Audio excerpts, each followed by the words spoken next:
Ballad of the Fairy Thorn-Tree, written by Dora Sigerson Shorter.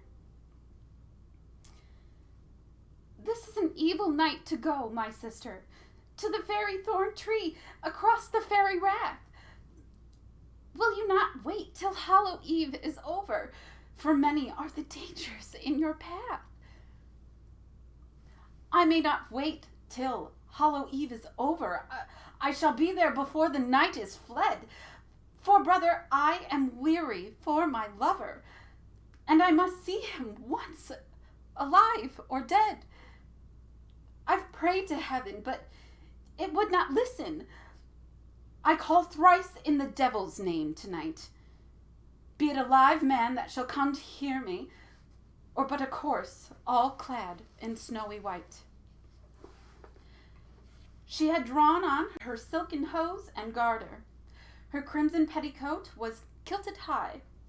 She trod her way amid the bog and brambles, until the fairy tree she stood near by. When first she cried the devil's name so loudly, she listened, but she heard no sound at all. When twice she cried, she thought from out the darkness she heard the echo of a light footfall.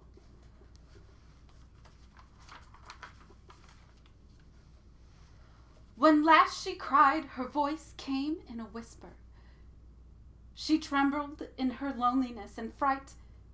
Before her stood a shrouded, mighty figure, in somber garments dressed blacker than the night. "And if you be my own true love," she questioned, "I fear you, speak you quickly unto me." "Oh, I am not your own true love," it answered. "He drifts without a grave upon the sea." "If he be dead, then gladly will I follow down the black stairs of death into the grave." "Your lover calls for you, for a place to rest him from the eternal tossing of the wave." "I'll make my love a bed, both wide and hollow, a grave wherein we both may ever sleep." "What give you for his body fair and slender, to draw it from the dangers of the deep?" "I'll give you both my silver comb and earrings. I'll give you all my little treasure store." "I will take what living thing comes forward, the first to meet you passing to your door." "Oh, may my little dog be first to meet me. Oh, loose my lover from your dreaded hold." "What will you give me for the heart that loved you, the heart that I hold chained and frozen cold?" "My own betrothed ring I give you gladly, my ring of pearls and every one a tear." "I will but have what other living creature that second in your pathway shall appear. To buy this heart, to warm my love to living, I pray my pony meet me on return. And now, for his young soul, what will you give me? His soul that night and day doth fret and burn." "You will not have my silver comb and earrings, you will not have my ring of precious stone. Oh, nothing have I left to promise to you, but my soul to buy him back his own." All woefully she wept, and stepping homeward, bemoaned aloud her dark and cruel fate. "Oh, come," she cried, "my little dog to me, and you, my horse, be browsing at the gate." Right hastily she pushed by bush and bramble, chased by a fear that made her footsteps fleet.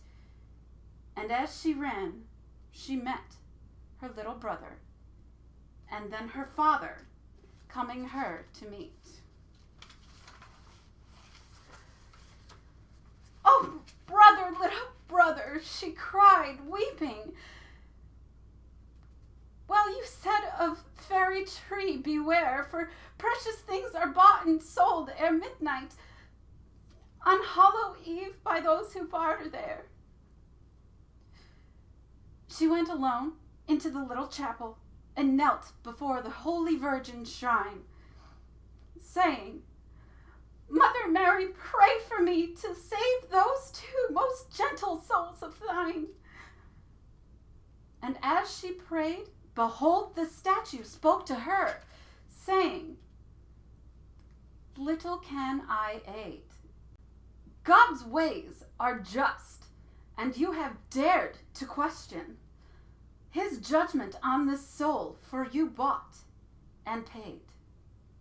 For that one soul, your father and your brother, your own immortal life you bartered. Then, yet once chance is allowed, your sure repentance, give back his heart you made to live again. For those two souls, my father and brother, I give his heart back into death's cold land, never again to warm his head, his dead sweet body, or beat to madness underneath my hand.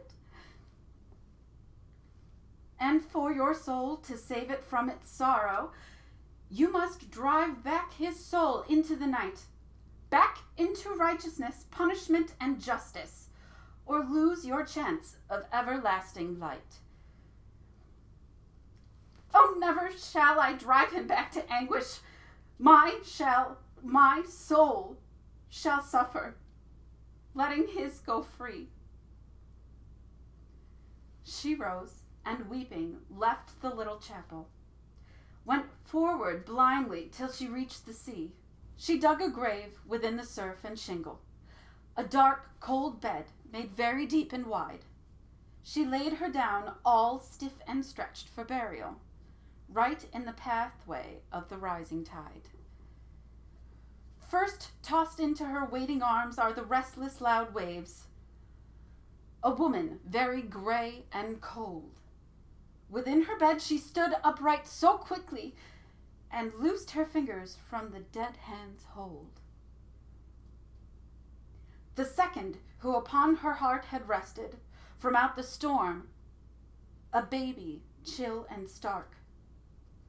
With one long sob she drew it on her bosom, then thrust it out again into the dark. The last who came so slow was her own lover. She kissed his face on cheek and chin.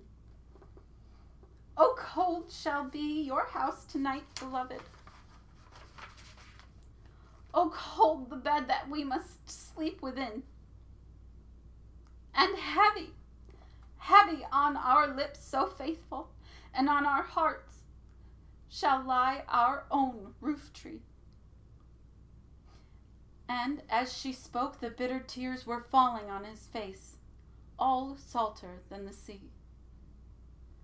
And oh, she said, if for a little moment you knew, my cold, dead love, that I was by, that my soul goes into the utter darkness when yours come forth, and mine goes in to die. And as she wept, she kissed his frozen forehead, laid her warm lips upon his mouth so chill, with no response. And then the waters flowing into their grave grew heavy, deep, and still. And so 'tis said, if to that fairy Thorn-Tree you dare to go, you see her ghost so lone. She prays for love of her, that you will aid her, and give her your soul to buy back her own.